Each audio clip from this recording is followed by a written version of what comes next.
ఒక మంత్రి గారేమో హెలికాప్టర్ లేదు నేను పోను, హెలికాప్టర్ వస్తేనే నేను పోతా అని చెప్పి హెలికాప్టర్ రాని రోజు ఒక మంత్రి పోడు. ఇక ఎలక్షన్ల మీద పని మీద ముఖ్యమంత్రి గారు ఎలక్షన్లు, మంత్రి గారు హెలికాప్టర్ లేదని పోవడం, ఇక ఇంకో మంత్రి విదేశాలు తిరగడం. తప్పులు చేసేది వాళ్ళు, ఉల్టం మా ప్రభుత్వం మీద, మాజీ ముఖ్యమంత్రి గారి మీద, ఇరిగేషన్ మాజీ మంత్రి హరీష్ రావు గారి మీద దుమ్మెత్తిపోవడమే. హరీష్ రావు గారు వచ్చిండని చెప్పి ఆయన మీద ఆరోపణలు. ఆయన వచ్చి మేము అందరం నిలుకొని మేము అందరం కలిసిపోతేనే కదా బాలరాజు గారి నియోజకవర్గం అది. ఆయన పని చేస్తామంటే అడుగు పెడితే ఆయన మీద లేనిపోని ఆంక్షలు, భార్య తీసుకోకపోతే ఆంక్షలే, ఫ్యామిలీతోనే పోతే ఆంక్షలే, అవమాన పరిస్థితిలో. ఈ అవమానాన్ని తట్టుకోలేక హరీష్ అన్న మనం పోదాందా పాడం అరలేక అరలి పోదామని చెప్పి అందరం కలిసిపోతే కనీసం గేట్ లోపల కూడా రానియలేదు, మమ్మల్ని గేట్లకు లోపలికి ఎంటర్ కూడా రానియలేదు.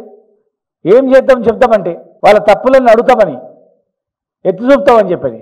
21 నాడు ఒక శాసనసభ్యుని కూతురు ప్రీ వెడ్డింగ్కు అబుదాబి పోతే 22 నాడు సంఘటన అయింది. సంఘటన జరిగిన తర్వాత ఒక సంఘటన మీదేసి ఈయన బాధ్యుడు అంటారు. అసలు విషయాలు మీకు తెలియదేమో. ఆ ప్రీ వెడ్డింగ్కి మంత్రిగా ఒక మంత్రిగా నల్గొండ జిల్లా మంత్రి కూడా ఉన్నాడు మరి ఆ వెడ్డింగ్లో. హరీష్ రావు గారు ఏమన్నా ఇరిగేషన్ మంత్రియా, లేకపోతే ప్రభుత్వంలో ఏమన్నా నీటిపారుదల శాఖకు సలహాదారుడా, ఏముంది? ఆయన దుబాయ్ అయినందుకు మీరు పని చేయలేదు. ఎక్కడే సంఘటన జరిగితే వీళ్ళు బాధ్యులు అంటే వీళ్ళు ఏమైనా హోమ్ మినిస్టరా, లేకపోతే అక్కడ ఏదైనా గవర్నమెంట్లో ఏమైనా కీలక పోస్ట్ ఉన్నాడా? ఎక్కడ ఏం జరిగినా వీళ్ళే కారణం అనడం ఏమన్నా న్యాయం ధర్మం ఉందా? అదే ప్రీ వెడ్డింగ్లో ఒక మంత్రి ఉన్నాడు, మీ పార్టీ వాళ్ళు చాలామంది ఉన్నారు. అట్లా అనుకోస్తే ఈ సంఘటన జరిగినప్పుడు ప్రభుత్వంలో మీరు ఎక్కడో కూడా ఉండాలి, కానీ ఈయనకేం సంబంధం? ఎక్కడో జరిగితే ఏదైనా గొడవ జరిగితే వీళ్ళే బాధ్యత అంటారు, ఏదైనా హత్య జరిగితే వీళ్ళే బాధ్యత అంటారు, ఏం మాట్లాడతలేదంటారు.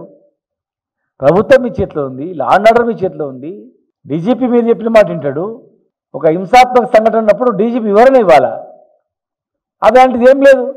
ఎలక్షన్లప్పుడు ఇట్లే మాట్లాడినా నమ్మారు, ఇది ఇట్లే మాట్లాడితే నమ్ముతారు అనుకుంటున్నామో.